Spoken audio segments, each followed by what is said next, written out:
that it's gonna be a long game. Hopefully not. But yeah, it won't be a long game as long as this Dairon is gonna be effective on the hands of Nats. Again, we've mentioned earlier that as long as he's able to stop even backshot and even the possible sustain from Florine is gonna be difficult here for Onic. But knowing Onic, they could really, I mean, if you have Omega timers, the Onic part of Onic's time is being them literally doing a comeback or maybe a backdoor. Again, there's a Bruno. And looking at a jungle start, it feels like there will be a lot of action around the XP lane in just a bit. No big invades just yet, but Nats has to be careful. His snowball is very important for RSG. What I love about both these teams is that, you know, initially they do like to play pretty aggressive. You remember the first blood percentage for both these teams is relatively high.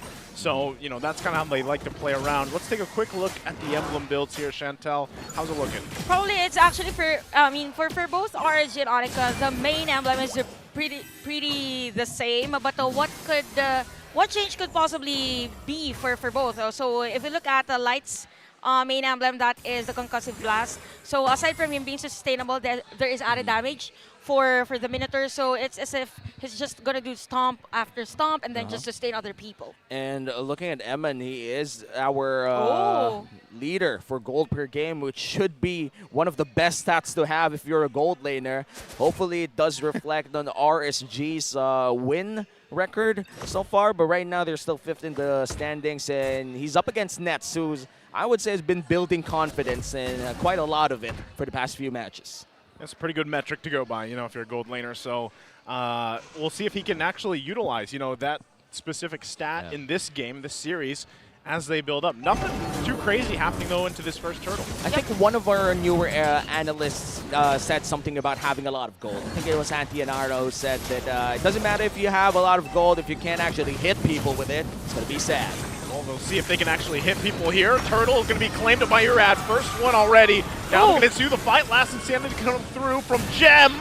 Gets the kill on Light. So they trade the objective for the kill. Okay, so it was right on point for Gem on that Last Insanity, but at the same time for RSG, what's really nice for them is the timing of Irad on that Retribution. So in terms of the AoE damage on team fights, it would definitely be on Onyx side because of Xborg as compared to the Rots. Again for Dairon as much as possible, the target is someone that has high HP, so probably Ryzen, but I highly doubt that they would force a kill against Ryzen as early as possible. And honestly, this is an unsupported Irithel. You do have Light to offer a bit of healing, but it's not as strong as an Angela Irithel, where you turn the Irithel into an actual god in the Land of Dawn.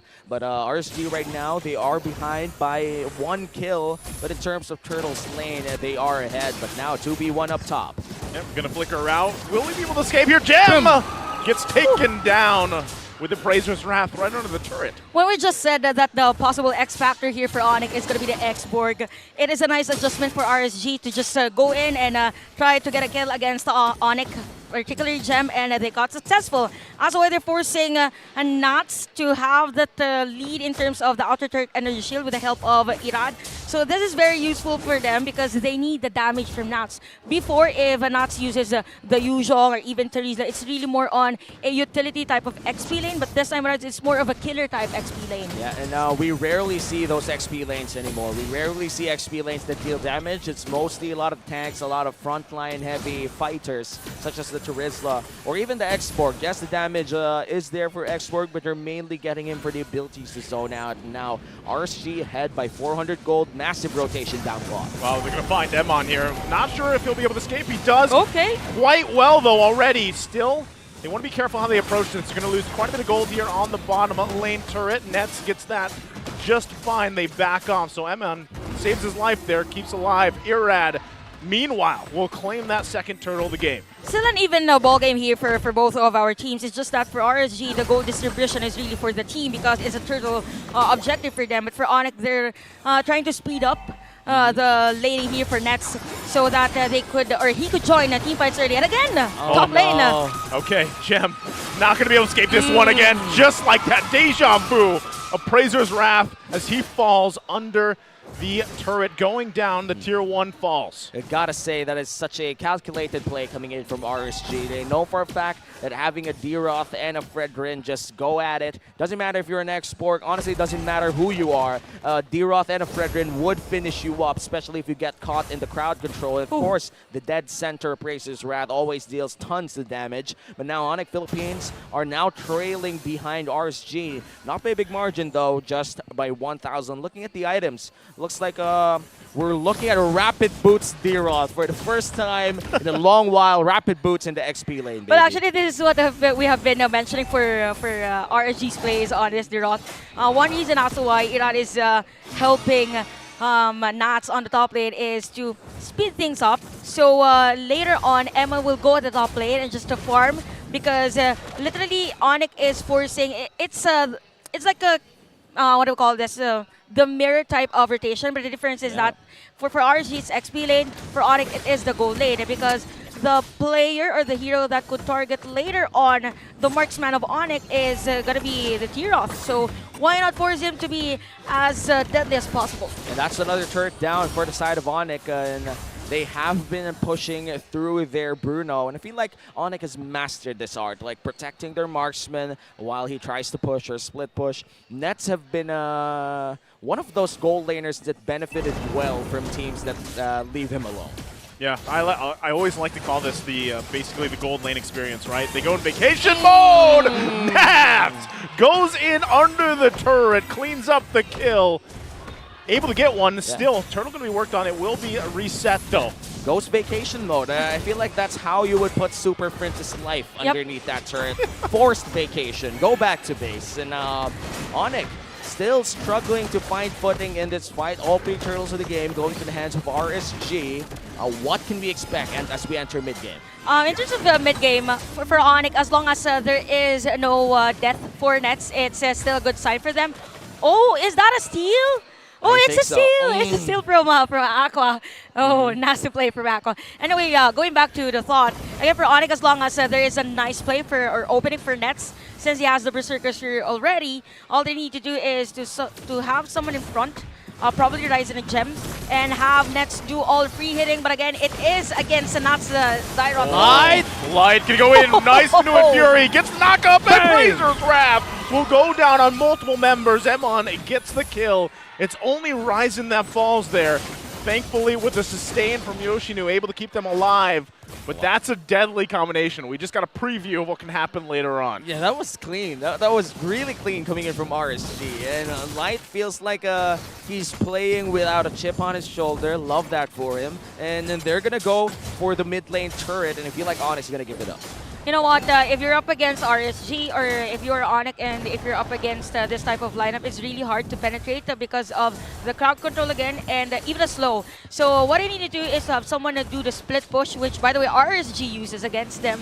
But it would be difficult for them. Probably the only option they could do is to wait until Super Prince can deal damage to the other players because looking at the goal, it's just, or even the level, it's level 9 as compared to level 10, so the passive of Valentina isn't really much used here for this game. So a decent Lord Dance, again, it's part of our keys to victory for both. Yeah, and now Purple Buff will be the next objective. They're going to go for Ryzen. No one's Fury lands on 1. Okay, Ryzen still going to be up though for a little bit longer. Gem going to go in with himself, still going for it. Ryzen finally falls. Emon on the backside. Now Nets trying to take him down.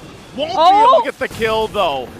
Man, was that kind of messy under the tier 2. Yeah, that dive coming in from Eman was extremely risky, but a risk he's willing to take. And now they're going to go for the first Lord of the game with no crucial ultimates coming in from Onic. It's going to be extremely hard for them to contest this one, Chantel. You know what, for Onic, the problem there on that last team fight is I think there has been miscommunication in terms of the initiation. We saw the last Insanity from Gem, but at the same time, there's no follow-up. Probably because, or not probably, it is because of Light's very nice Milone's Fury. It's as if RSG, whenever one player or one of their teammates goes for the initiation, everyone is willing to go for a follow-up. It's something that Onic has been lacking for this game as to why RSG has been really effective and is now at left. Whoa! Nets getting really close there. Light can flicker in. Will go down. Nets grabs the kill. Emon falls too. Aqua trying to run away, but he's got 4 members on this side of the map. Now they have to deal with this Lord, though, but Onic finding some hope there. Quite the greedy play coming in from RSG. Popping the ultimate quite early. Yes, they did have burst damage, but a heal coming in from Yoshinu comes in clutch. Now with the Lord marching up top, could they actually use this, Chantel?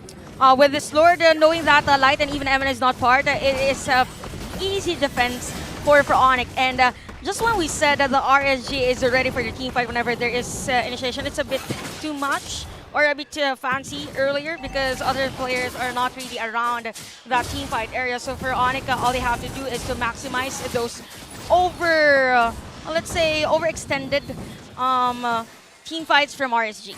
Yeah, and now RSG with a 4K gold lead, they might just be able to eat up almost all the jungle creeps coming in from Onic Philippines, and that's going to hinder the growth here of Nets, but he is 2-0-1, so that's a bit of late game insurance for them. It's kind of like their saving grace, right? I mean, and this is usually, I feel like a case or a reoccurring trend, specifically with Onic Philippines for the most part, right? Yeah. They take care of Nets the best they can, and that's usually what happens. And then he's kind of the one that either pops off in the team fights, or we've seen him do it before where the whole saying of nothing but Nets happened, and he backdoors, right? He goes for the split push, and he's able to win games that way. But again, with the way things are going on here for RSG, specifically having this lead, it's going to take some work to get back into it.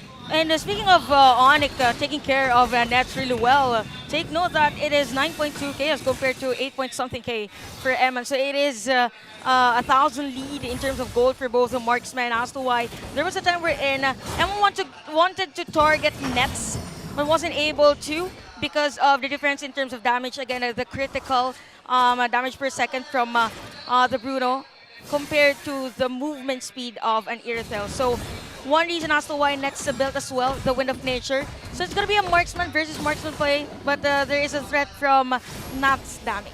And now the Luminous Lord will be up in 10 seconds. Crucial objective to take here for RSG. You would want that to further push into the base of Onic. Meanwhile, for Onic, if they're able to secure that, they might just turn this around, considering that Nets has been farming up the entire game.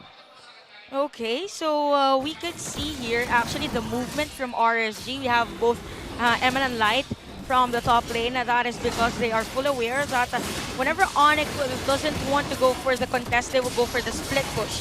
So when they saw other players of Onic, they went straight to this Lord. Yeah, and this Lord will be the second Lord of the game, going to the hands of RSG, an uncontested objective once again.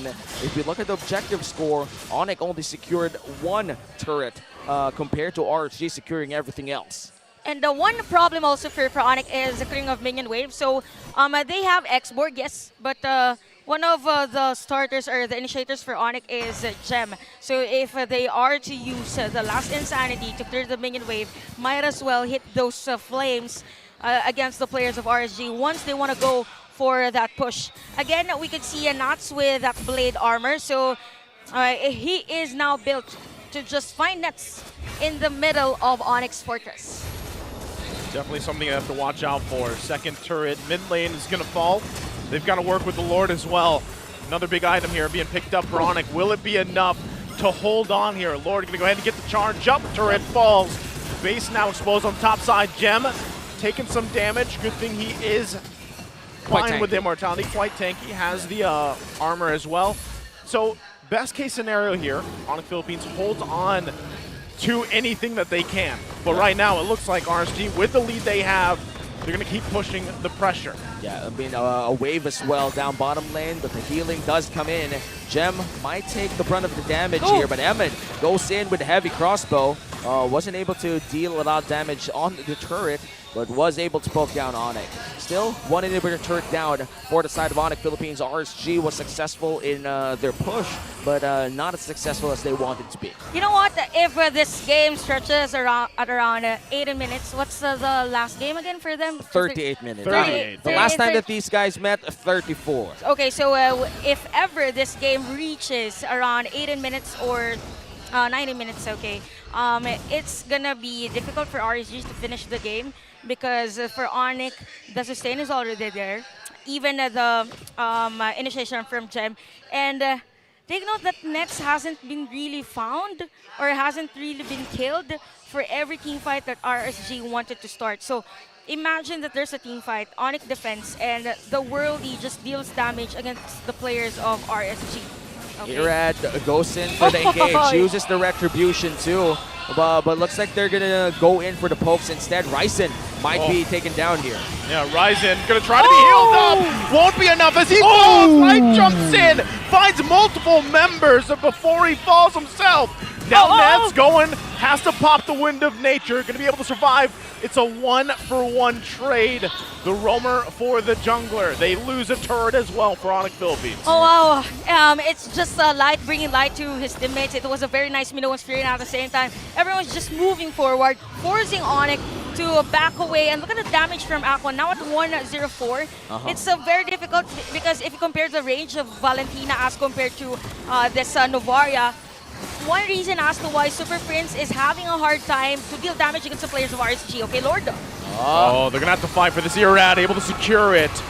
Onic Philippines going to have to go back and prep for this defense, holding on to that one turret. And it's almost a 10,000 gold lead. RSG definitely playing to their strengths, and they know their range. They know their ability to all in whenever they want to, but they're not going for it all the time.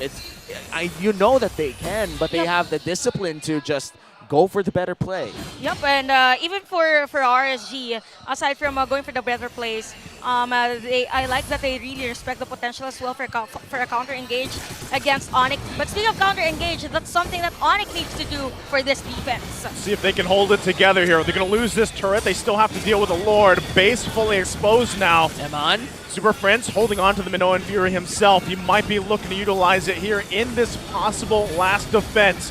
But right now, RSG, even with the lead they have, they can't end the game just yet. Okay. They're going to be forced back here. Onic Philippines holds on for a little longer. 3 Lords, they've already used up 3 Lords to push this. One more Lord and we might even see an equalized item pool for our gold laners, which honestly RSG doesn't want. The next Lord, they should go for the finish. If not, this might just be another long game. Yep, again, we've mentioned the 18-minute mark for Onic, probably 20-minute mark as well. So for Eman, he is fully aware of the sustain that Onic has, and since Gem is really on front, they need someone to like really force this Piraga armor to be shred prior team fight, because as long as the Gem's there, it's going to be difficult here for RSG to penetrate, even if all the inhibitors has been destroyed here against Onic. So in terms of throwing minion wave, pretty decent for Onic since the damage of Nets is just here with the Malefic Roar as well. Yeah. So you know what? Things are taking long for both of this, or for both of our teams. It's because there's no really decent initiator for Light. As long as there is 2-3, it's good. But for Onic, it's really hard for them. And looking at the gold lane, both of them actually already have their 6 items ready to go, which means Onic does have the damage that they need to take down RSG. It's just a matter of positioning their marksmen well, protecting Nets as much as possible. And for RSG, it's the complete opposite. Try to poke him down, try to go all in. And of course, Eman could handle himself. That's why you run the sprint anyway. You should be good on your own. Yep, and speaking of good on their own, I think for Onic, what's lacking for them is we've been mentioning initiation in team fights. But sometimes, all they do is to go for the counter initiation. What if this time around, it's going to be Gem that uses last Insanity first? I know it's last, but first Insanity, maybe. Oh, this is going to be tough here. They got spotted out. Ryzen will get deleted as he's taken down, and they're going to collapse right on Onic Philippines. Nets trying to get away with Super Prince and Yoshinu. Gem with the Immortality will be popped, trying to buy time. Buys a little bit for the team, but will get taken down eventually. They chase him down. Aqua gets the kill. Meanwhile, on the top side, Irad buys a little more time. Here comes Emon. Goes in, Nets trying to help out the team. Light goes in with his own knock-up with the Minoan Fury, and they'll get taken care of. Super Prince left alive. Naf trying to get the kill. Can't get it, but Aqua cleans it up. And now all they have to do is wait for the minions to push into base here. RSG Philippines will take game number 1 against Onic Philippines in a quick, deciding team fight. This winning moment is